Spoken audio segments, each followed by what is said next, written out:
The old space station groaned at night, like it was alive. Pipes hissed, metal creaked, and lights flickered without reason. Most crew members ignored the sounds. They blamed bad wiring or the station's age. But one man listened closely. Eli was a repair tech, just one of many humans assigned to the outer edge of the Allied border. He had quiet eyes, strong hands, and a mind that liked to solve puzzles. And the noise coming from Deck 9 was a puzzle he couldn't leave alone. Every night, around the same time, Eli heard something strange. Not metal, not wind. It was tapping, slow, soft, and repeating, almost like a heartbeat, almost like a signal. The first night, he checked the ventilation system. The second night, he ran a scan on the wall circuits, nothing. But on the third night, he followed the sound. Deck 9 was dark, colder than the rest of the station. It had been marked off limits years ago after a reactor leak that never fully got repaired. No one went there now. Even the lights didn't fully work. Eli used a flashlight and followed the tapping through broken corridors and hanging wires. He turned a corner and froze. There was a room at the end of the hallway. A room sealed in thick, clear material, not glass, not metal, but something glowing faint blue. Inside it was a girl. She stood barefoot in the center of the chamber. Her skin was pale violet. Her hair was like soft silver, flowing down to her back. She wore a simple robe, torn and thin. But it was her eyes that stopped Eli in his tracks, bright silver eyes that watched him like she'd been waiting. She didn't look afraid. She looked hopeful. Eli stepped closer to the chamber. A scanner above the door blinked red high security. Not even officers had access. He glanced around. No guards, no cameras, just silence. The girl raised her hand and placed it gently on the inside of the glowing wall. Eli hesitated, then slowly pressed his palm to hers. The barrier hummed under their touch. She mouthed something. Lips moved slowly, carefully, like she didn't speak his language well. Eli leaned in, trying to read her words. "If I bond with you, will you let me in?" Eli blinked. Did he read that right, bond? What did she mean? Before he could ask, a soft blue light formed where their hands met. A pulse, like a breath, passed through the wall. Then she pulled her hand back and stepped. Into the shadows of the chamber, Eli waited. Minutes passed. Nothing happened. He returned the next night. This time he brought her a food pack and placed it near the chamber. She didn't eat it while he was there, but the next day, the pack was gone. Night after night, he returned. She never spoke aloud, but each time she got closer. And each time he saw something new. Scars along her arms, red marks on her neck, eyes that looked too tired for someone so young. Then one night, the station's commander caught Eli sneaking back from Deck 9. "What were you doing there?" the officer asked, cold and sharp. "Just checking a pipe leak," Eli lied. The officer narrowed his eyes. "Stay away from that section. That room is sealed for a reason. That girl is not what she seems." Eli didn't answer, but deep down he knew the officer was hiding something. Back in his bunk, Eli couldn't sleep.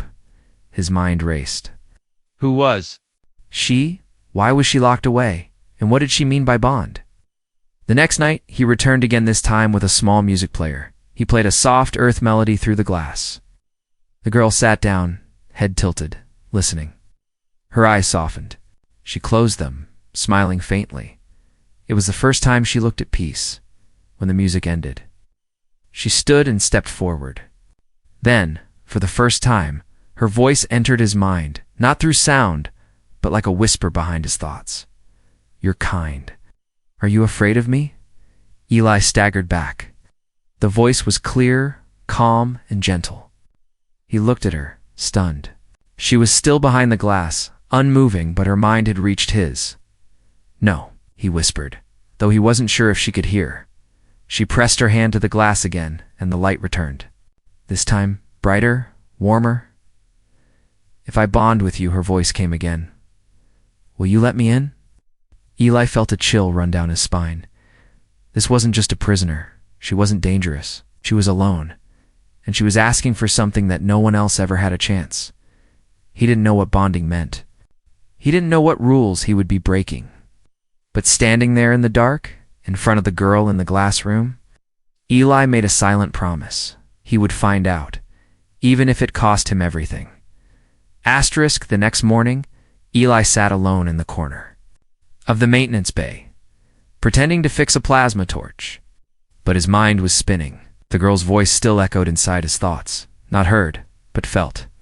It had been soft, clear, and real. She had reached into his mind without touching him. He had never felt anything like it before. He tried searching. In the crew logs, nothing. No name, no ID, no record of any alien girl on board. It was like she didn't exist. But she was there, alive, waiting behind that glowing wall. Later that night, Eli snuck back into Deck 9, moving quietly through dark corridors, avoiding cameras and patrols. When he reached the sealed room, she was already there, standing close to the barrier, watching him. She didn't speak aloud. She never did. But this time her voice touched his thoughts again. "You came back," she whispered into his mind. "I had to," he thought back. "Who are you?" There was a pause. Then images filled his head, memories, not his own. He saw a white chamber, needles, bright lights, scientists arguing, alien voices, pain, fear, and one word repeated again and again: bonding.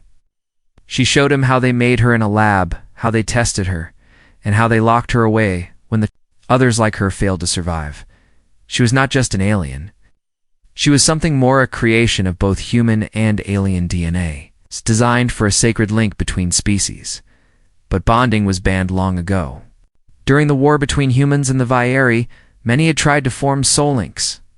Most failed. Some went mad. Some turned violent. The bond between minds was too strong, too deep. So the project was shut down, and Shishi was the last living, a result of that forbidden science. Eli stepped closer to the chamber wall. "Why me? Why now?" Her voice trembled. "Because I don't want to die alone." And you listened. Shh. Touched the wall again. The blue light shimmered. Then a strange mark appeared, a symbol, like an ancient key, glowing on the glass. Eli felt drawn to it.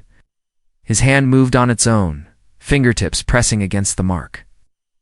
Suddenly, pain shot through him, sharp, hot, deep. He fell to his knees. Gasping when he looked down, his skin was glowing faint blue. Lines, like veins of light, ran across his arm. She looked at him through the glass, eyes wide with fear. "I didn't mean to hurt you. It only responds to the willing." He looked up, breathing heavy. "What? What was that?" "The bond has begun," she said, her voice shaking.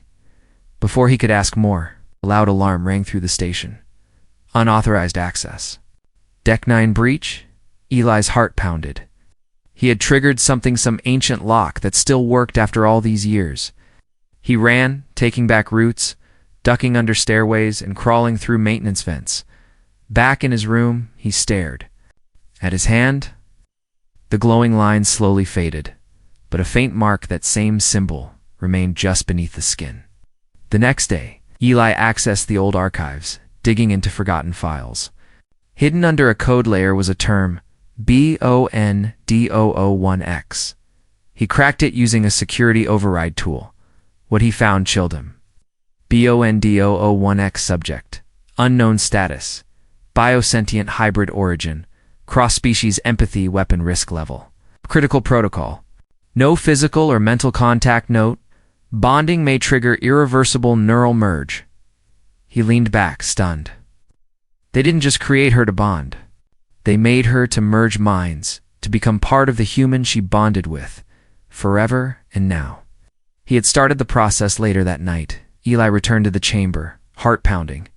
She was already waiting, eyes shining like soft stars. "Read the files," he said aloud. "They're afraid of you." She didn't answer. Instead, she reached out again, but this time, the wall between them began to vanish slowly, like ice melting into air. "I don't want to control you," she whispered into his thoughts. "I just want to be with someone, even if it's only for a moment." Eli took one step forward. No alarms, no pain. Just her. You said if you bond with me, will I let you in? She nodded. He raised his hand, placed it gently against her cheek. Her skin was warm, soft, trembling. Yes, he said. I'll let you in. She smiled, and in that moment, their minds truly touched. A rush of memory, emotion, and light flooded through him. Her pain, her longing, her hope, his sorrow, his loneliness, his forgotten dreams, and then silence. They stood together in the center of that room, no wall between them anymore, but far away, deep in the command center. A red light began blinking. Bond initiated. Warning. Subject awakened. The room was warm now. Not from the heaters. It was never truly warm in this part of the station, but from something else. Something alive. Something ancient. Eli stood still, his hand resting on the alien girl's cheek. Her eyes were wide, lips parted slightly, breath trembling against his palm. For the first time, she wasn't a vision behind a barrier. She was real. Flesh, skin, soul, and he could feel her heartbeat. It wasn't like a human's. It was softer. Lighter, like two rhythms moving as one, a double pulse, almost musical, most beautiful. She closed her eyes and leaned into his touch. The moment their skin connected, a soft shimmer rose around them, like dust glowing in sunlight. But there was no sun here, just the energy between them. Then it happened. A rush of light flooded Eli's mind. Memories, feelings, smells, sounds, pain, love, loneliness, hunger, fear. He dropped to his knees. Gasping, hand shaking, he saw her as a child locked in a floating glass tube, scientists poking her with long metal rods, her cries echoing through an empty lab.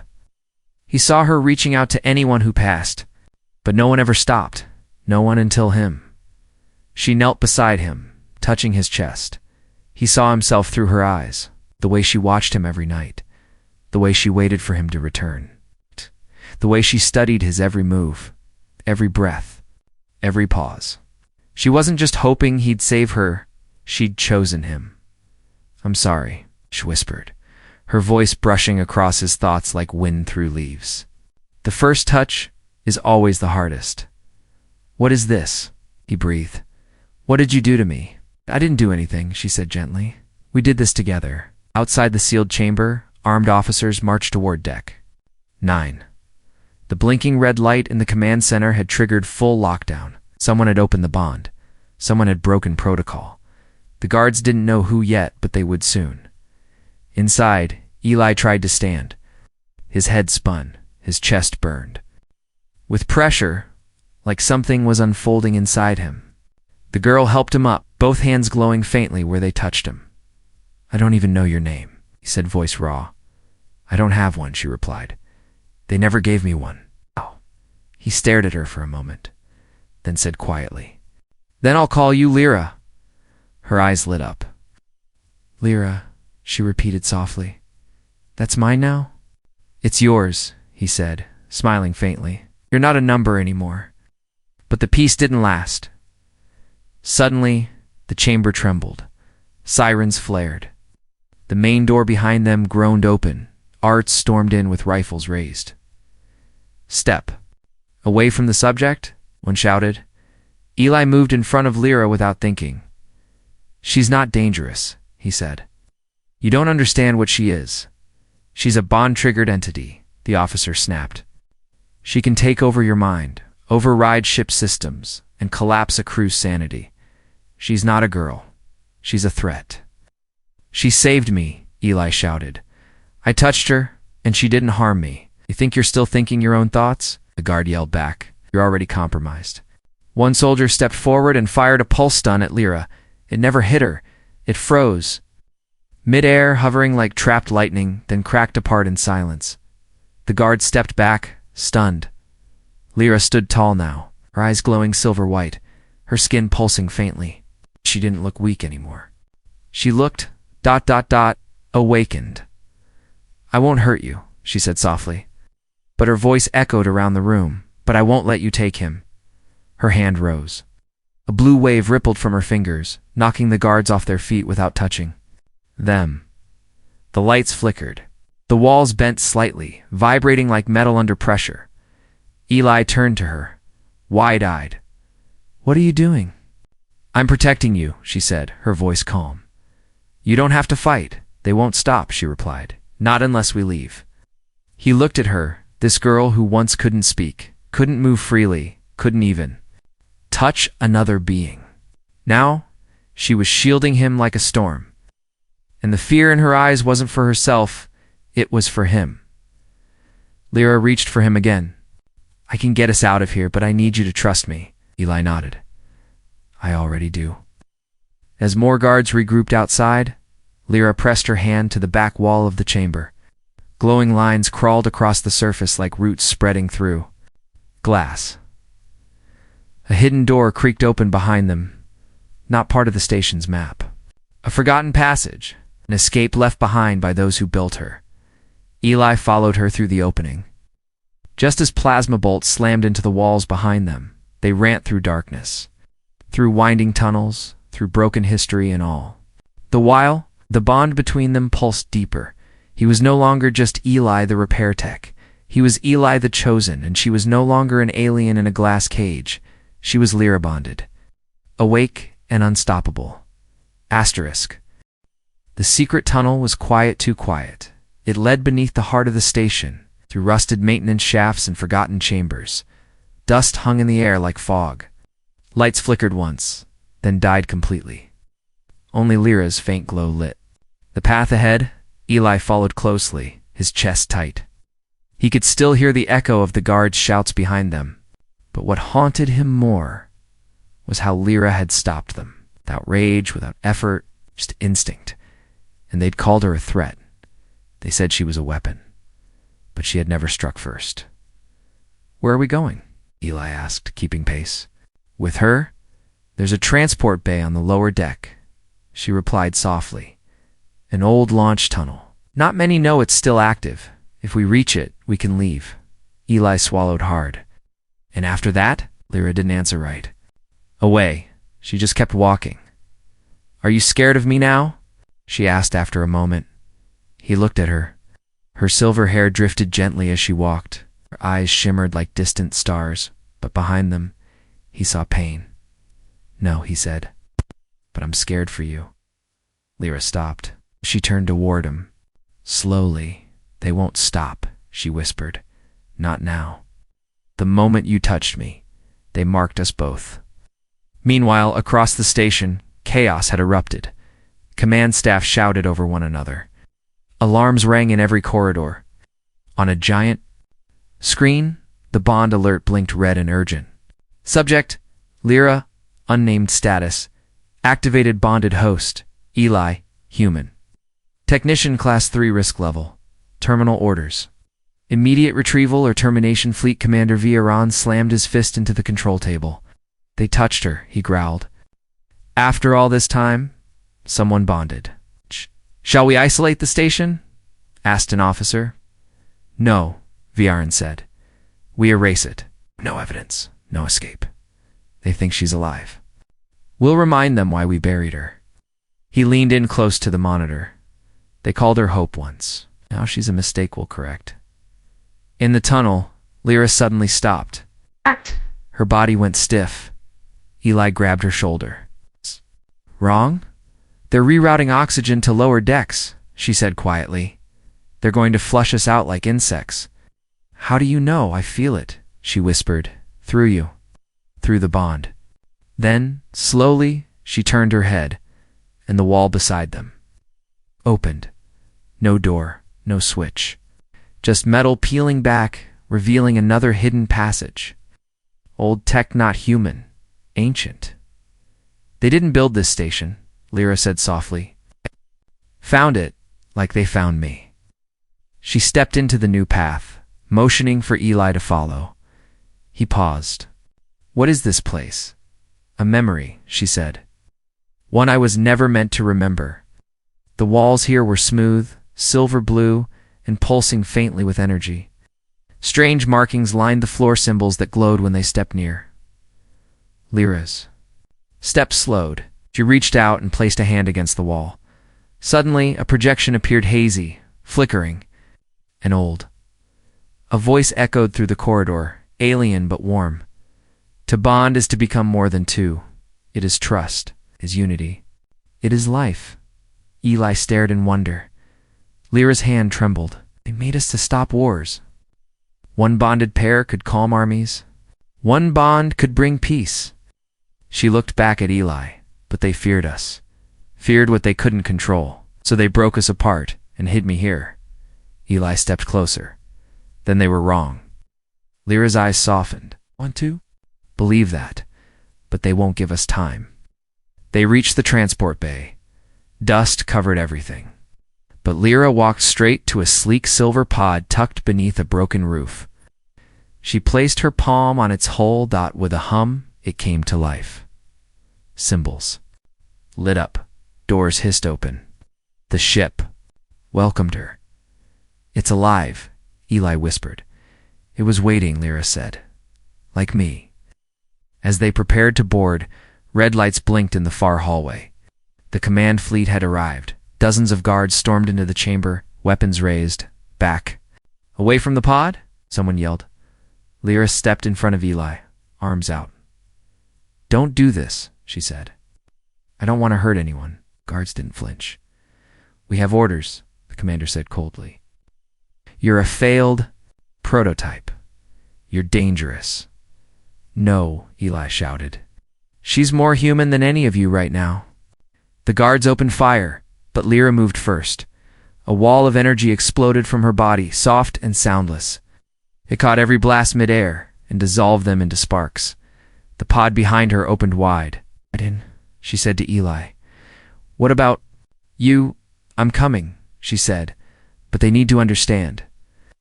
She turned back to the guards. Her voice echoed louder than before, but not with anger. With truth. You called me a weapon, but I was made to protect. I was made to feel, to care, to bond. Her skin began to glow, markings on her arms lighting up, and now I'm choosing my purpose. The room shook. The guards stumbled, their weapons sparking in their hands. Eli reached out. Lyra. She turned and ran to him, diving into the pod as the hatch closed behind them. The ship responded, instantly rising. Locking, launching through a hidden tunnel. As they escaped into the dark, cold space beyond, Eli looked at her. You're not a weapon, he whispered, and Lyra, breathing hard, eyes wet, whispered back, No. I'm yours. The stars had never looked this cold. Outside the pod's viewing panel, space stretched like an endless black ocean, silent, vast and uncaring. But behind them, hell was coming. The moment Lyra's ship broke free from the hidden tunnel, a dozen red markers lit up across the scanner. Warships. Human. Elite. Eli. Stared at the blinking lights. They sent an entire fleet, he whispered. They're not here to capture us, Lyra replied, her voice low. They're here to end the mistake. You mean us? She said, looking at him. They want to erase what we've become. The pod wasn't a warship. No weapons, no shields, just a sleek, old-world escape vessel powered by alien tech. But when Lyra touched the core, something inside the ship began to change. The control panels shifted shape. The walls hummed. Lights pulsed beneath the floor. Eli backed away. What's happening? Lyra didn't answer with words. Instead, she sat in the central seat, closed her eyes, and the ship responded. Symbols glowed across her skin. The same ones now lighting up the walls around her. The pod was syncing with her, aiding her heartbeat, her bond, her fear. It wasn't just a ship. It was part of her. And now, because of the bond, it was part of him, too. Far behind them, Commander Vrin's flagship locked on, target acquired. The weapons officer said. Good, Viarn growled. It's time the bond dies in space. He pressed the fire command himself. 4 plasma torpedoes launched in perfect formation. Screaming through the void, inside the pod, alarms flared. Eli panicked. Shields. Do we even have shields? Lyra didn't move. Her voice echoed gently. Hold on to me, grabbed her arm. The moment he touched her, the ship reacted, its hull shimmered, twisting into a new shape. The silver surface rippled like water, turning dark and sharp. The torpedoes hit, but they didn't explode, they vanished, swallowed by the pod like raindrops into a storm. The ship absorbed them, transformed them, and from its sides two bright, blue wings of light unfolded. Eli blinked. Did we just eat torpedoes? Lyra smiled faintly. This ship was designed for bonded minds. It reads fear. It learns fast. He looked at her. And what does it feel from you right now? Love, she whispered in fury. They sped into open space, weaving between mining debris and old satellite wreckage. But the fleet was gaining. One ship broke formation and fired a precision beam meant to pierce the heart of the vessel. Lyra jerked the pod sharply, but the beam scraped the edge. A corner of the hull melted, sparks spraying. Eli screamed as part of the console exploded. Lyra grabbed his face. Are you hurt? He shook his head, dazed. No. Are you? But she didn't answer. Blood trickled from her nose. The bond had protected him, but it took from her. Every attack they survived, she absorbed the cost. He pulled her hand into his. We need to stop running. It won't stop, she said weakly. Then we fight. We can't. We're not soldiers. We don't need to be. Took a breath, closed his eyes, and opened his mind to hers. All the way. The ship surged. Lights burned brighter. The panels shifted again this time, forming a neural link between Eli and Lyra. The ship no longer saw two people. It saw one. A single mind. One will together behind them. Ron's ship prepared for final strike. All weapons online. Target in. Range, end this, Viren growled. But before he could give the command, something blinked on his screen. The pod had turned around. It was flying toward them, straight at the fleet. Is this a joke? Viren hissed. They're charging us. With an unarmed pod? No, sir, the officer stammered. It's changing. Its energy signature is alien. Fire now. Too late. The pod moved like nothing they'd seen before. It zipped between cruisers, spiraled around beam blasts, and danced through laser fire. Each time they hit it, it absorbed the energy and redirected it. The small escape vessel was fighting. Back inside, Eli and Lyra moved in unison, their hands locked, their thoughts merged. She guided with emotion, he controlled with logic. Together, they outpaced a fleet designed for war. Eli aimed toward the biggest cruiser Vrin's flagship, Lyra's. Voice echoed in his mind. Are you ready? He nodded. Show them what a mistake can become. The pod accelerated, pushing limits. Energy built in the core, the absorbed torpedoes, lasers, heat all converted into raw force, and just as Viren screamed fire, the pod sliced through the flagship shield, like a knife through glass. An explosion followed, but not from the pod, from inside Vron's ship.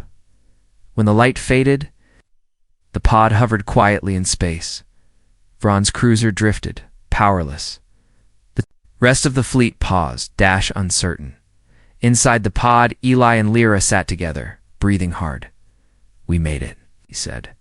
For now, she replied. But they'll come again. He looked at her, smiled. Then we'll keep running. Together, Lyra placed her hand over his heart. No. This time, we make them come to us. The stars weren't quiet anymore. They whispered now soft hums, pulses, and echoes drifting through the void. Eli sat in the pilot's seat, breathing slow, eyes wide.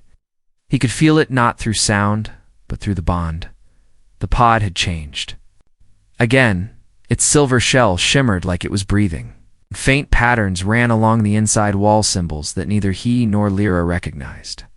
Yet somehow understood, they hadn't just escaped the fleet, they had awakened something far older than either of them. Lyra sat on the floor, her back against the wall, one hand pressed to her chest.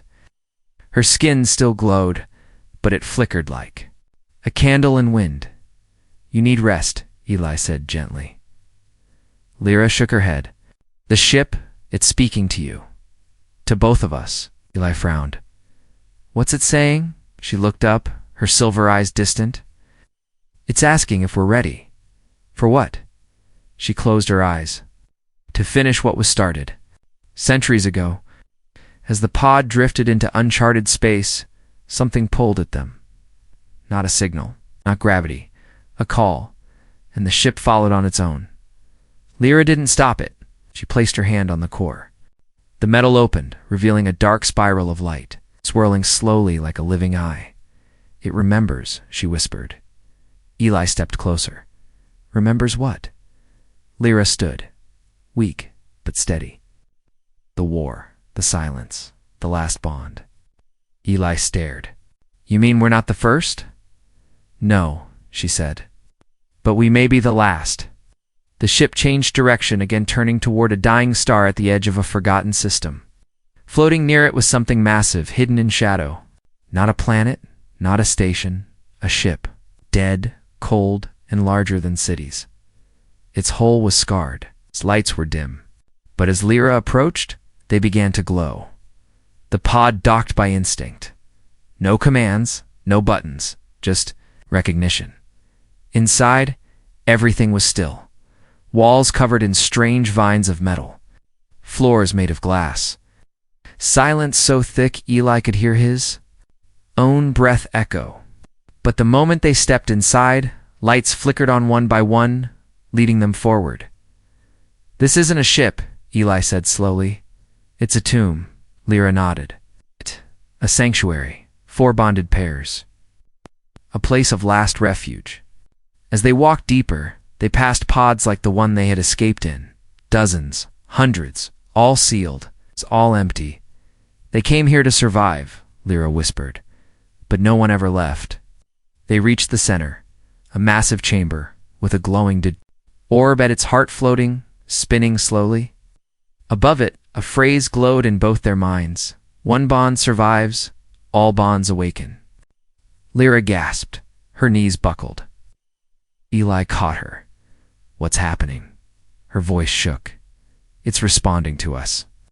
To the strength of our link. The orb pulsed. Suddenly Eli saw everything.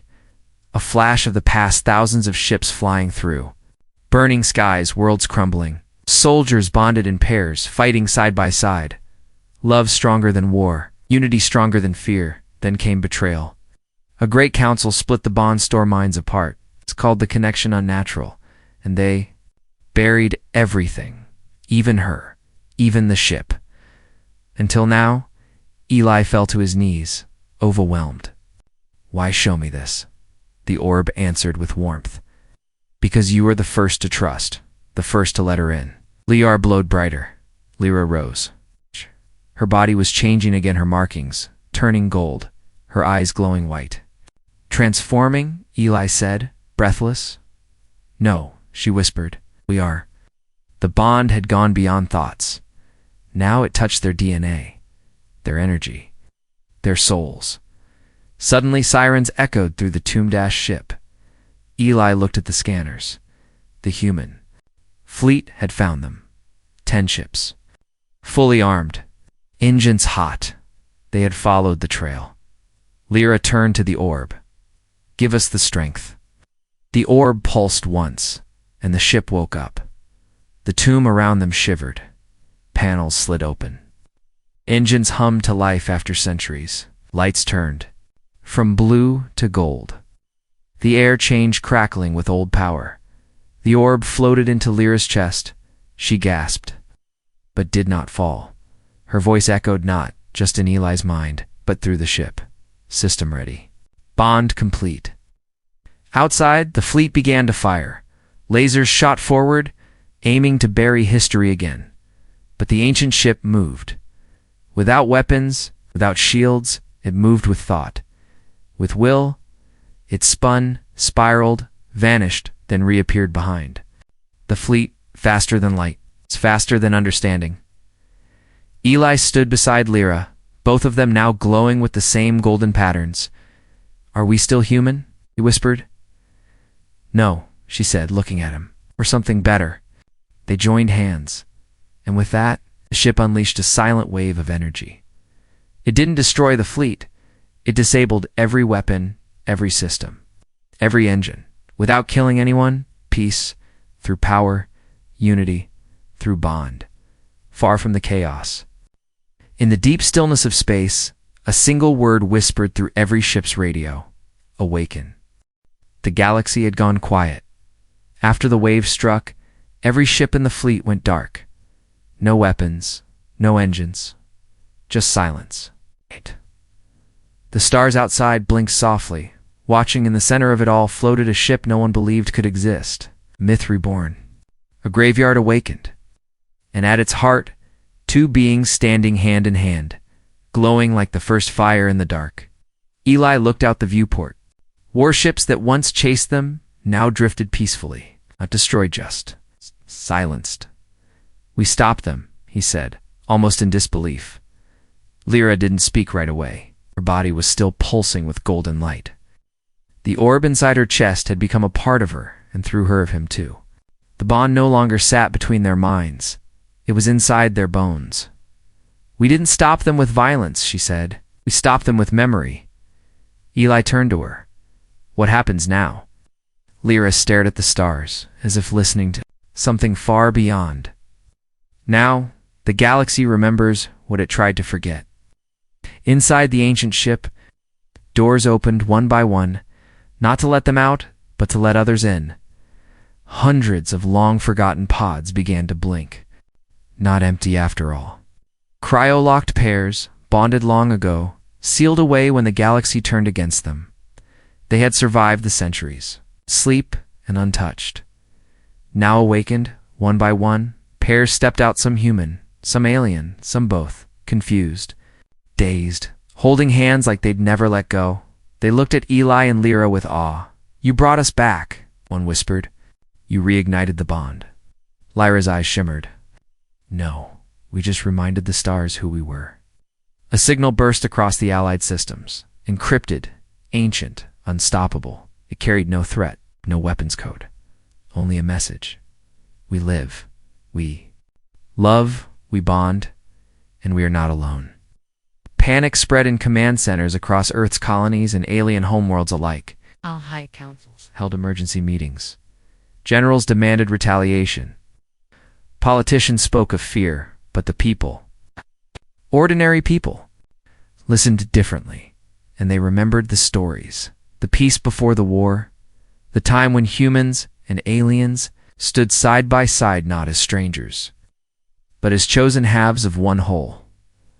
Back aboard the ancient ship, Eli sat quietly as new lights formed on the walls, maps, pathways, star systems untouched for ages. "It's showing us the way," he said. Lyra nodded. "Not just to run, but to reach others like us." "There are more?" "Thousands," she whispered, in hiding, in silence. Waiting for the bond to call again, suddenly a voice crackled through the comms. "Familiar, sharp, Eli?" "Lyra?" "This is Commander Vion." Eli stiffened. Lyra touched his hand. "Let him speak." The voice continued, but not with anger. "I've seen enough to know we were wrong. About you, about her, about what the bond truly means." He paused, then added, "But not everyone will forgive. Not everyone will understand." "We're not asking for forgiveness," Eli replied. "We're offering something better." "And what's that?" Lyra leaned toward the mic. Her voice was calm, clear. "Peace, not made by treaties, but by connection. One bond at a time." Days passed. The ancient ship, now fully awake, no longer moved like a vesselet, flowed like a thought across the stars. Eli and Lyra weren't its pilots, they were its heart. Together, they visited forgotten moons, war-torn planets, shattered colonies. They didn't bring weapons, they brought memories. Wherever they walked, they reawakened the old promise, not of domination, but of unity. They offered each species a choice, not a command, just a hand. Some refused, some called them dangerous, but many reached back. One world at a time, the bond returned. Quietly, patiently, powerfully. Eli stood on a glass platform, floating above a sleeping planet. Below, thousands waited watching. His voice carried through the stars. I was once a technician, a fixer of broken wires, a man with no direction. He turned toward Lyra, who stood beside him, strong, glowing whole. Then I met her, and she didn't fix me. She didn't complete me. She chose me. And in doing so, she made me something more. Lyra stepped forward, speaking for the first time to the galaxy at large. You called us unnatural. You buried us. You ran from what you didn't understand. She looked out, but now you've seen what we are. She took Eli's hand, not a weapon, not a mistake, a bond. In the years that followed, they were called many names. The first pair, the Lightbringers, the ones who remembered. But they never took a title. They were just Eli and Lyra, two souls who touched, two lives that merged, and in doing so, reminded the universe that one bond can change everything.